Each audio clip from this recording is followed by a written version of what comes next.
ہم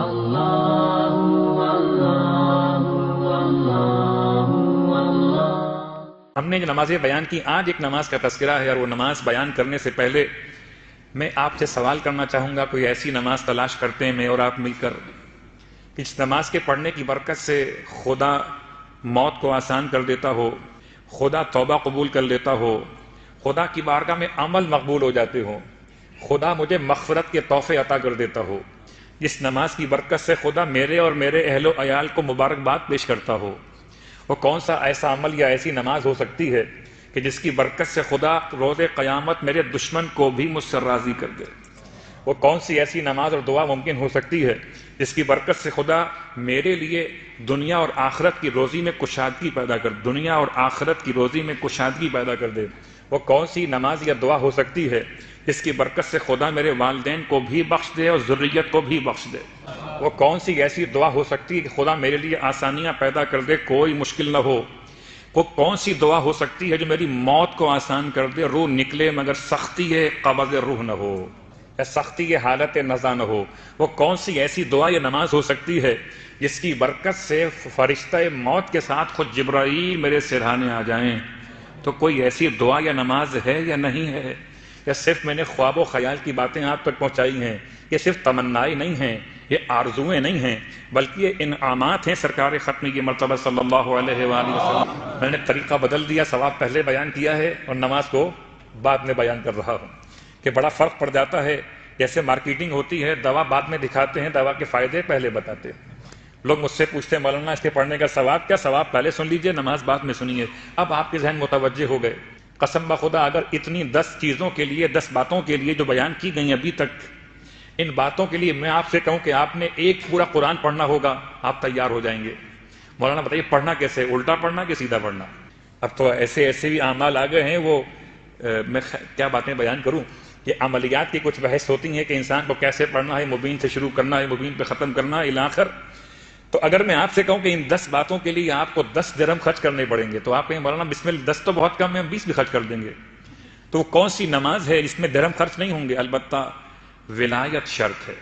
اللہ کے رسول اپنے حجرہ مطہرہ سے باہر تشریف فرما ہوئے ہیں، اور آپ نے اپنے اصحاب کے درمیان ایک اناؤنسمنٹ کیا ہے کہ آپ میں سے کوئی ہے جو اپنے لیے رب سے توبہ کی درخواست کرنا چاہتا ہو.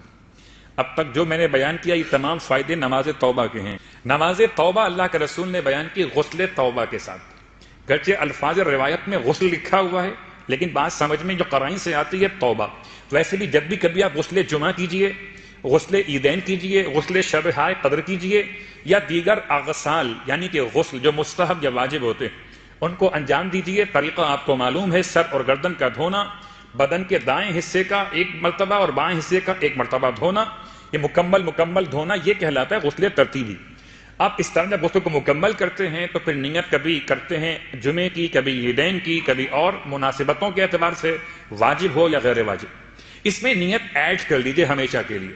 جب بھی کوئی غسل کریں، غسل مستحب ہو یا غسل واجب ہو، اس میں نیت ایڈ کر لیجئے اپنے اس آج کی مجلس کے بعد سے، اگر نہیں کی اب تک، کہ میں غسل توبہ، غسل جمعہ، غسل توبہ، غسل جنابت، غسل توبہ، غسل شب قدر، غسل توبہ، غسل منت و نظر، غسل توبہ، غسل احرام مثلا الی آخر قربتاً الی اللہ.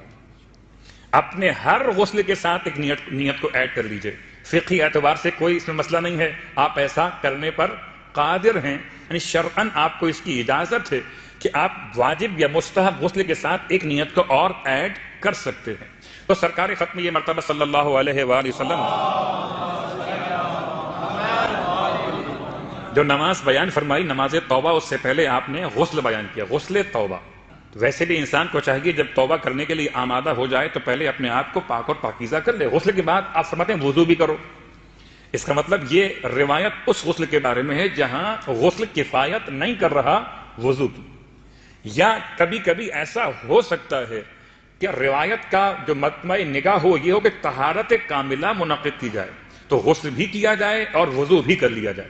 تو دونوں باتیں آپ نے بیان فرمائی، غسل کرو پھر وضو کرو، پھر 2 رکعت کر کے 4 رکعت نماز توبہ کی نیت سے قربتاً الی اللہ پڑھو.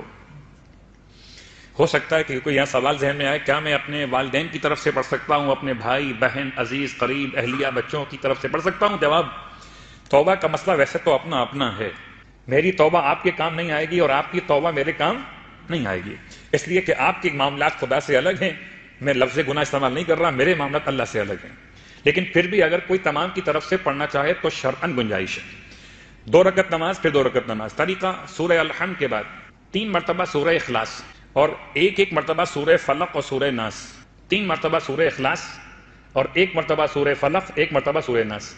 یہ 4 رکعت نماز میں طریقہ بالکل سیم رہے گا، 2 رکعت کر کے نماز مکمل، نماز توبہ قربتاً الی اللہ۔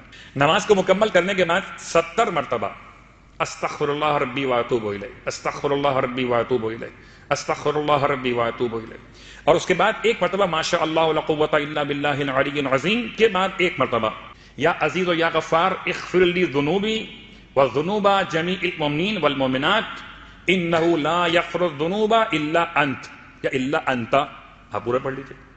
یہ جملہ 1 مرتبہ ادا کرنا ہے۔ یہ نماز کے تمام فائدے اللہ کے رسول نے ارشاد فرمائے۔ ذی قعدہ کا اتوار کا دن تھا جب اللہ کے رسول نے نماز کو بیان کیا تو اصحاب نے پوچھا یا رسول اللہ کیا ذی قعدہ کے اتوار کے علاوہ بھی اس نماز کو پڑھ سکتے ہیں؟ آپ نے فرمایا جب بھی پڑھنا چاہو ثواب اتنا ہی ملے گا، چاہے مہینہ کوئی بھی ہو اور دن کوئی بھی۔